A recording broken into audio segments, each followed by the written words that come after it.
Oi pessoal, tudo bem? Hoje nós vamos falar sobre as funções inorgânicas, mais especificamente sobre as bases ou hidróxidos. A química inorgânica é a parte da química que estuda as substâncias de origem mineral e também algumas substâncias mais simples que apresentam carbono, como por exemplo, gás carbônico, ácido carbônico. A função inorgânica ela representa um grupo de substâncias que apresentam uma mesma característica e essa mesma característica que atribui propriedades químicas semelhantes para aquelas substâncias que pertencem à mesma função inorgânica. Combinado? Nós temos 4 funções inorgânicas principais ou 4 funções inorgânicas mais importantes. São elas as bases, os ácidos, os óxidos e os sais. Hoje nós vamos falar somente das bases, beleza? Bom, aqui eu coloquei algumas características sobre as bases e a primeira característica é a seguinte: as bases elas são capazes de neutralizar a ação dos ácidos. E isso está bem presente, bem evidente no nosso dia a dia. O que acontece? O suco gástrico, ele já é ácido normalmente, ele é ácido por natureza, por conta da presença do ácido clorídrico. Porém, dependendo da nossa alimentação, o suco gástrico ele pode ficar mais ácido do que o normal. Isso causa uma sensação muito ruim, que é uma sensação de queimação estomacal, que é o que nós chamamos de azia. E o que nós podemos fazer para acabar com essa azia? Nós podemos ingerir um antiácido, como por exemplo o leite de magnésia é um antiácido. O leite de magnésia ele tem na sua composição hidróxido de magnésio, que é uma base. Então quando nós ingerimos o leite de magnésia, nós estamos ingerindo uma base. E o que a base é capaz de fazer? É capaz de neutralizar a ação do ácido. Então aquele estômago, aquele suco gástrico que estava mais ácido do que o normal, ele volta para a sua normalidade, tudo bem? Então isso daí é uma situação presente no nosso dia a dia envolvendo a neutralização da ação de um ácido por uma base, combinado? Bom, uma outra característica, elas possuem sabor adstringente. Esse sabor adstringente é aquele sabor que dá a impressão de que a boca está sendo amarrada de alguma forma, está apertada, tá? Isso acontece quando a gente ingere o leite de magnésia, mas para quem nunca provou, isso acontece também quando a gente come uma banana verde. A banana verde também causa essa mesma sensação, tudo bem? Então só uma curiosidade. Segundo Arrhenius, quando nós colocamos uma base em água, ela sofre um processo chamado de dissociação iônica. Olha o nome, dissociação iônica. Separação, dissociar é separar. Separação dos íons. Então nós colocamos a base em água e ela sofre esse processo de dissociação iônica. E ela forma como único ânion o OH-, que é conhecido como ânion hidróxido. Tudo bem? Bom, aqui nós temos então o hidróxido de potássio, ele é sólido, e nós vamos colocar ele em água. Vamos ver o que vai acontecer, como que vai ser esse processo de dissociação. Bom, pessoal, o OH ele já é menos, nós podemos ver aqui, esse ânion já tem essa carga negativa, e nós podemos lembrar que o potássio ele se encontra no grupo 1, ele é um metal alcalino.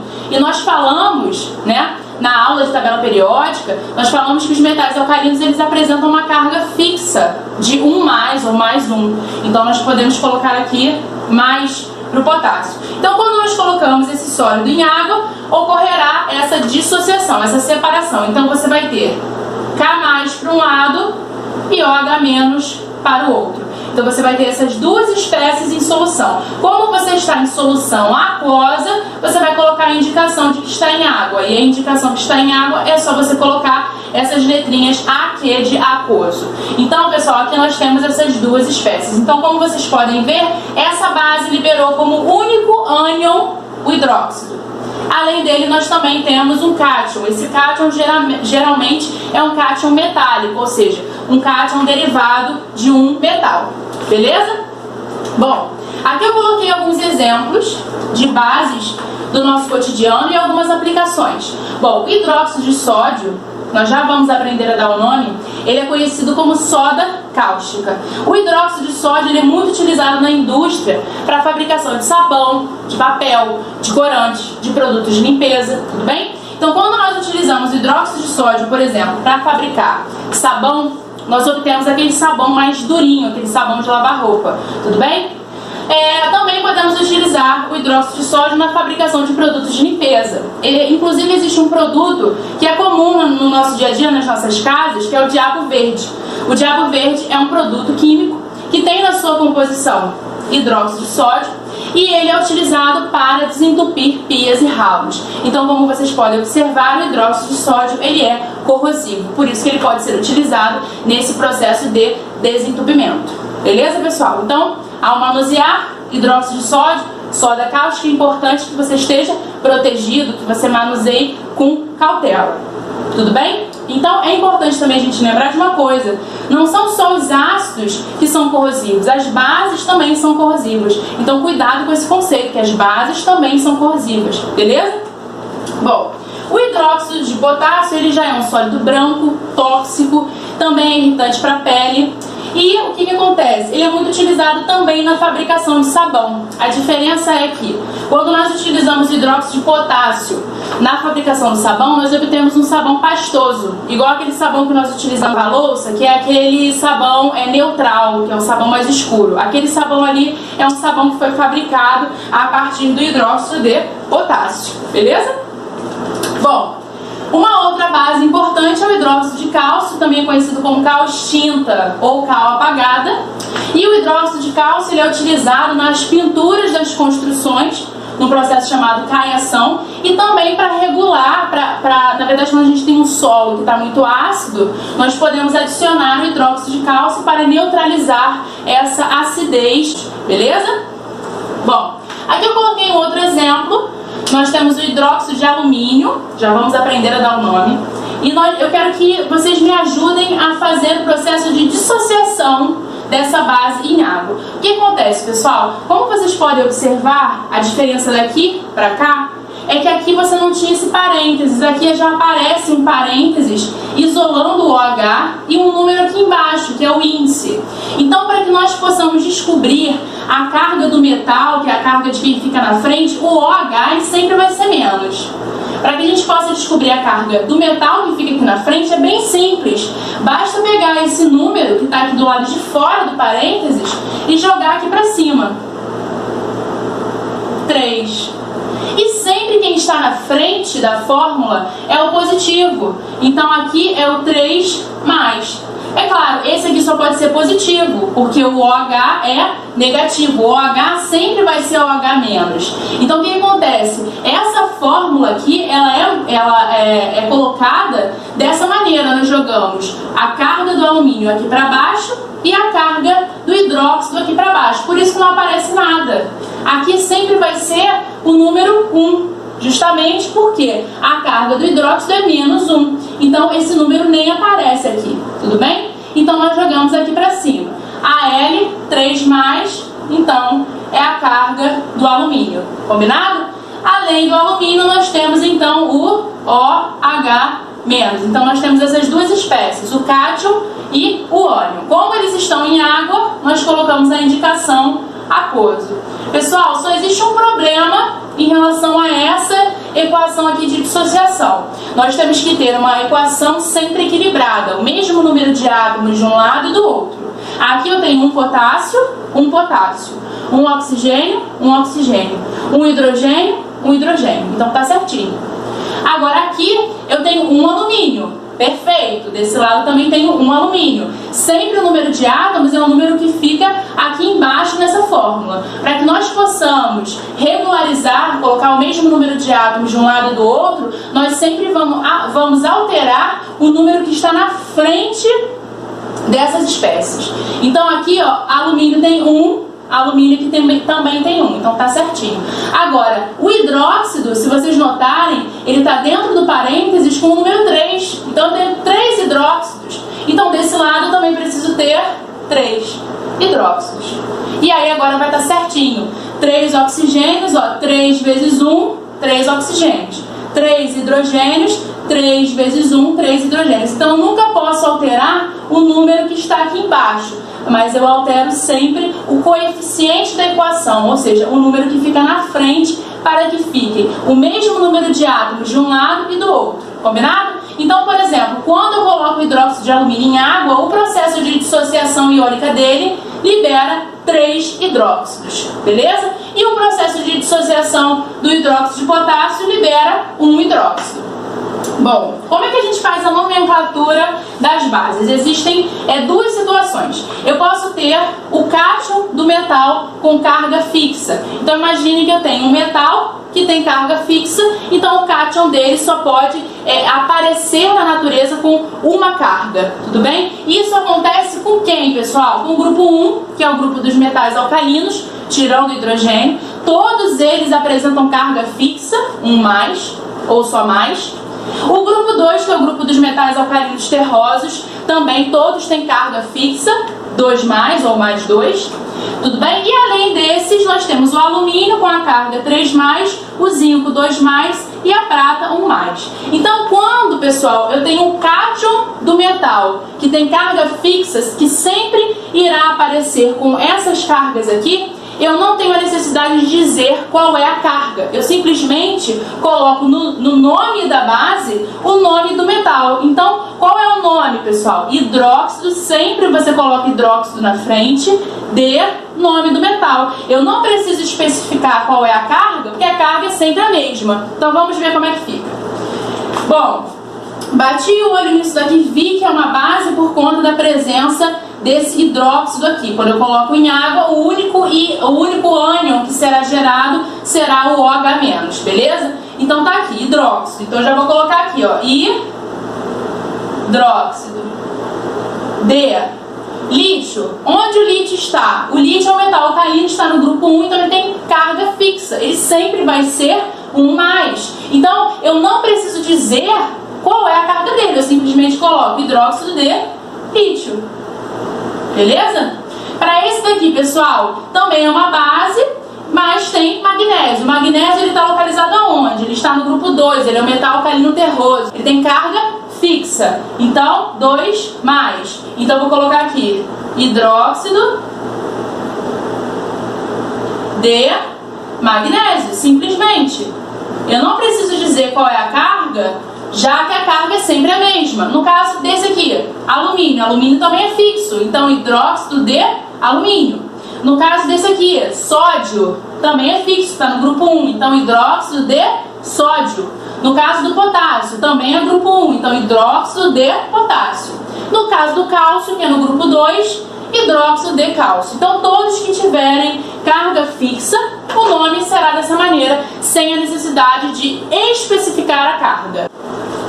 Bom, pessoal, existe ainda uma segunda possibilidade. Existem metais que formam cátions com cargas diferentes. Por exemplo, o cobre e o mercúrio, eles podem formar cátions com carga 1+ ou 2+. O ferro, o cobalto e o níquel podem formar cátions com carga 2+ ou 3+. O ouro pode formar cátions com carga 1+ ou 3+. E o estanho, o chumbo e a platina podem formar cátions com carga 2+ ou 4+. Ou seja, nesse caso as cargas não são fixas, as cargas variam. Então, nesse caso, para esse tipo de nomenclatura, nós temos que especificar qual é a carga. E existem duas formas de fazer isso.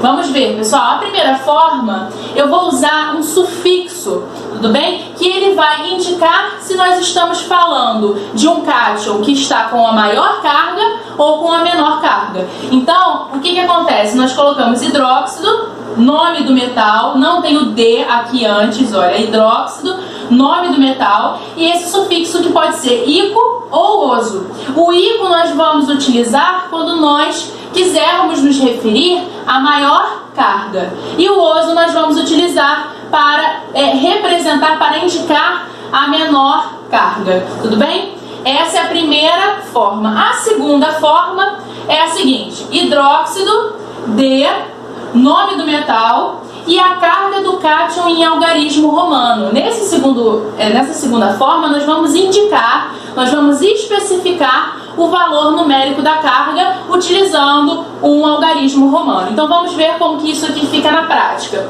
Coloquei aqui as duas bases que podem ser formadas com ferro.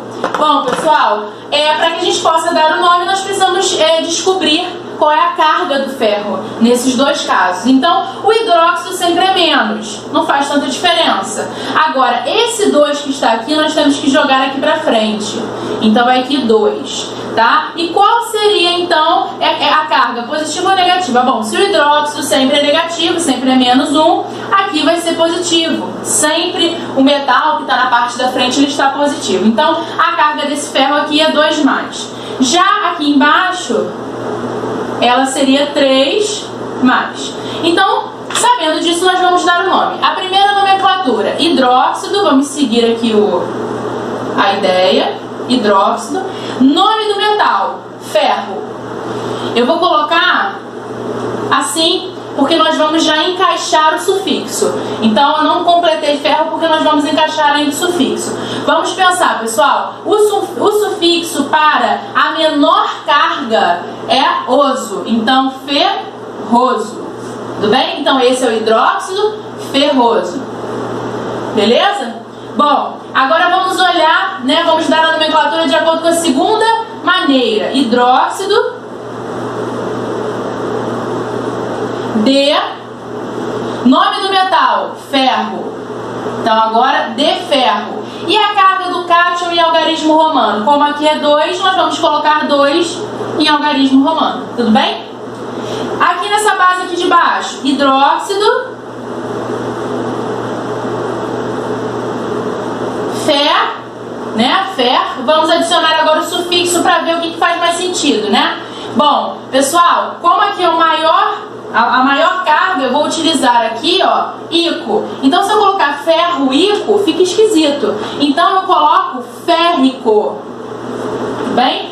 Férrico fica com uma sonoridade bem melhor do que ferro-ico. Então, férrico seria o nome desse hidróxido. Agora, a segunda nomenclatura possível, hidróxido de nome do metal, ferro. E aí a carga do cátion em algarismo romano 3. Seria 3, então, romano. Bom, pessoal, aqui eu coloquei um outro exemplo. São as bases, né, que tem o cátion do cobre, tá? Então, vamos olhar. Bom, pessoal, como o hidróxido é negativo e não tem nenhum parêntese aqui, significa que tem um número 1zinho escondido aqui, que não aparece. Então, é como se a gente jogasse um 1zinho aqui pra cima. Então, mais. Aí a carga desse cobre é mais, ou mais 1, ou 1+. Tudo bem? Aqui embaixo, pessoal, já aparece o número 2 aqui fora do parêntese. Então, eu jogo o número 2 aqui pra cima, e esse aqui é o cobre 2+. Então, a primeira nomenclatura, hidróxido. Tudo bem? Não tem o dedo, vamos colocar o nome do metal. Aqui vai uma observação muito importante, pessoal. Quando nós vamos nos referir ao cobre, nós temos que considerar o nome dele derivado do latim. E no latim, cobre é cuprum, tudo bem? Então, cobre é cuprum. Sendo assim, quando nós vamos escrever hidróxido hidróxido, cobre, alguma coisa, não fica cobroso, tudo bem? Isso não faz sentido quimicamente. Nós utilizamos ainda essa derivação do latim. Então, não fica cobroso, fica cuproso, tudo bem? Derivando, então, de cuprum, do latim, beleza? Então, lembrar... Fiquem atentos quando aparecer o cobre aí para vocês. Então, esse é o hidróxido cuproso. Bom, a outra nomenclatura, hidróxido de nome do metal. Agora, o nome do metal é realmente da forma que nós pronunciamos. Então, hidróxido de cobre. E aí, nós colocamos a carga do cátion em algarismo romano, que é 1. Então, hidróxido de cobre 1. Combinado? Então, aqui eu tenho que fazer essa mudança. E aqui eu simplesmente coloco o nome do metal. Bom, nesse último exemplo aqui, vamos lá. Hidróxido. Bom, pessoal, se não existe cobroso, tá? Não existe côbrico, tá? Então, nós vamos pensar nesse prefixo cu, vindo do cuprum. Então, se aqui é cuproso, nós vamos substituir por ico, que seria o maior nóx. Então, hidróxido cúprico. Tudo bem? E a outra possibilidade, hidróxido de cobre, aqui nós mantemos, como aqui a carga é 2+, hidróxido de cobre 2. Bom, pessoal, por hoje é só. Espero que vocês tenham gostado. Um beijo e até a próxima.